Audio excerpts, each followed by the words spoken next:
নমস্কার বন্ধুরা। আজ বন্ধুরা আমি মটরশুঁটি দিয়ে আর একটা দারুণ রেসিপি বানিয়ে দেখাবো। আর এই রেসিপিটা যদি থাকে গরম ভাতের সঙ্গে আর কিছু লাগবে না, খুব ভালো লাগে। অবশ্যই কিন্তু একবার বানিয়ে দেখবেন।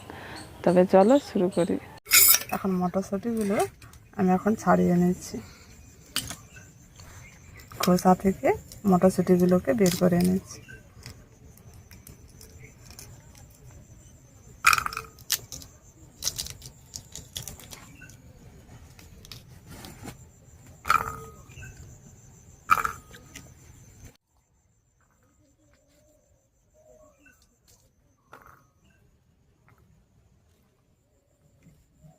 এখন সব মটরশুঁটিগুলো আমি ছাড়িয়ে নিয়েছি।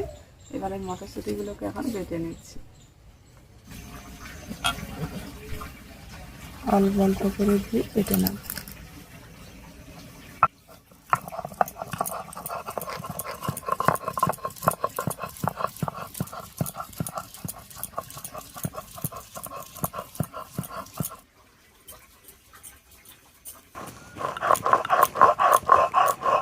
এখন সব মটরশুঁটিটা বাটা হয়ে গেছে, এবার তুলে নিচ্ছি।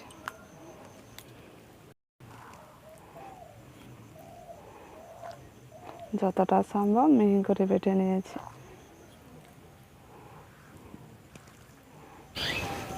এখন মটরশুঁটি বাটার মধ্যে কিছু মশলা দিয়ে দিচ্ছি। অল্প করে একটু কাশ্মীরি লাল লঙ্কার গুঁড়ো দিয়ে দিচ্ছি, সামান্য একটু হলুদের গুঁড়ো, পরিমাণ মতো লবণটা দিয়ে দিচ্ছি, হাফ বাটির একটু কম হবে বেসন দিয়ে দিচ্ছি। একসঙ্গে খুব ভালো করে মাখিয়ে নেব।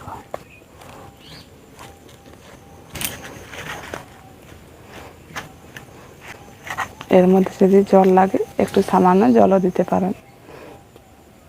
সামান্য একটু জল দিয়ে দিচ্ছি, খুব বেশি দেওয়ার দরকার নেই।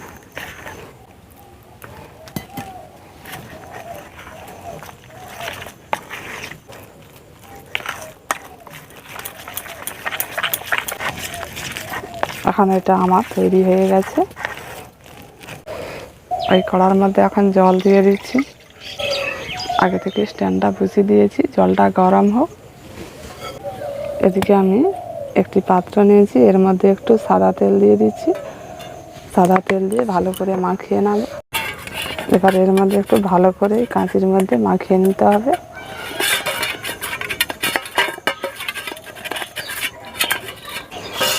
এবার কড়াইশুঁটির ব্যাটারটা এখন দিয়ে দিচ্ছি।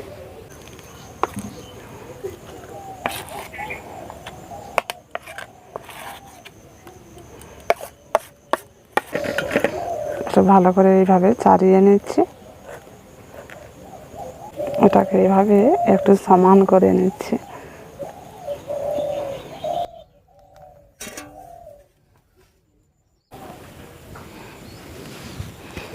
জলটা এখন বেশ গরম হয়ে গেছে, ভাপ উঠছে। এবার এই পাত্রটা এখন এর মধ্যে বসিয়ে দিচ্ছি, আবার ঢাকাটা দিয়ে দিচ্ছি। এই কড়াইশুঁটির বাটাটাকে ভাপে এখন সেদ্ধ করে নেব।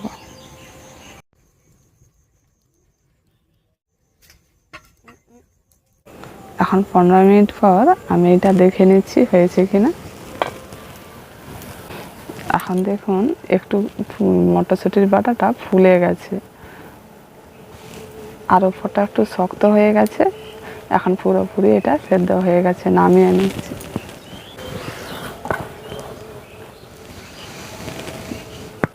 এটা ঠান্ডা করে নেব। এখন কড়ার মধ্যে সরষের তেল দিয়ে দিচ্ছি।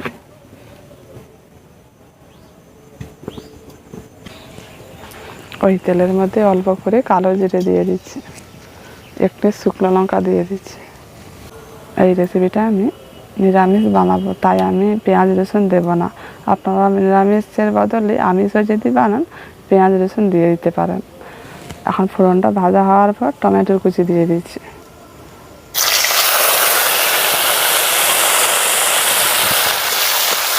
টমেটোটাকে একটু ভালো করে ভেজে নেব।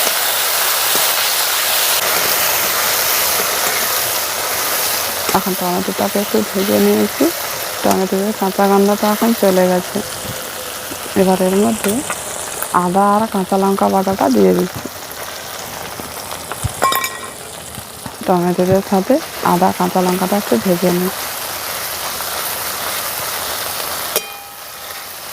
পরিমাণ মতো লবণটা দিয়ে দিচ্ছি।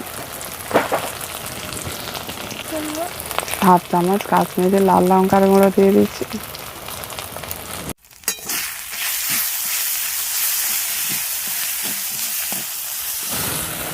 সামান্য একটু জল দিয়ে দিচ্ছি।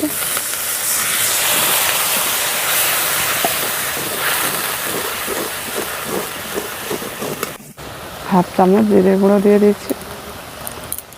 হাফ চামচ হলুদের গুঁড়ো দিয়ে দিচ্ছি।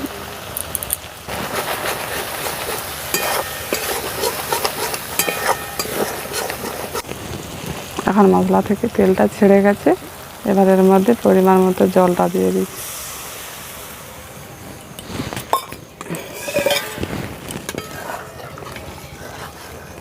এই রসাটাকে একটু ভালো করে ফুটিয়ে নেব। এখন কলাইচুরির বাটাটা ঠান্ডা হয়ে গেছে। এবার আমি ধারগুলো আস্তে আস্তে ছাড়িয়ে নিচ্ছি।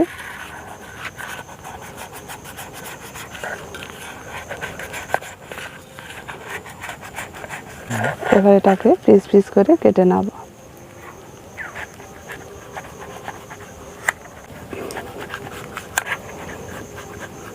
পনিরের মতো 4 কোনা করে কেটে নিচ্ছি।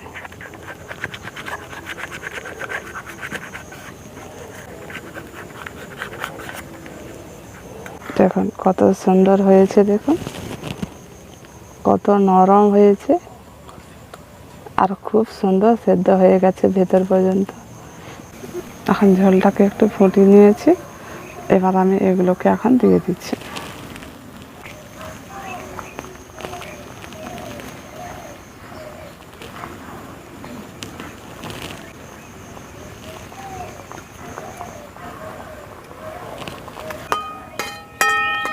এবার এটাকে 1 মিনিটের মতো ফুটিয়ে তারপর নামিয়ে নেব।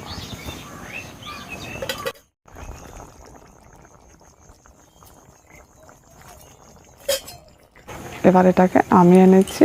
এখন পুরোপুরি আমার রেসিপিটা তৈরি হয়ে গেছে।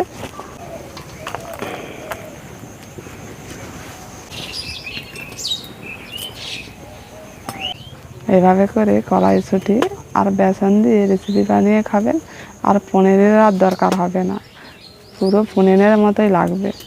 অবশ্যই কিন্তু বন্ধুরা একবার বানিয়ে দেখবেন, আর কেমন হয়েছে কমেন্ট করে জানাবেন। আজকের মতো এখানেই শেষ।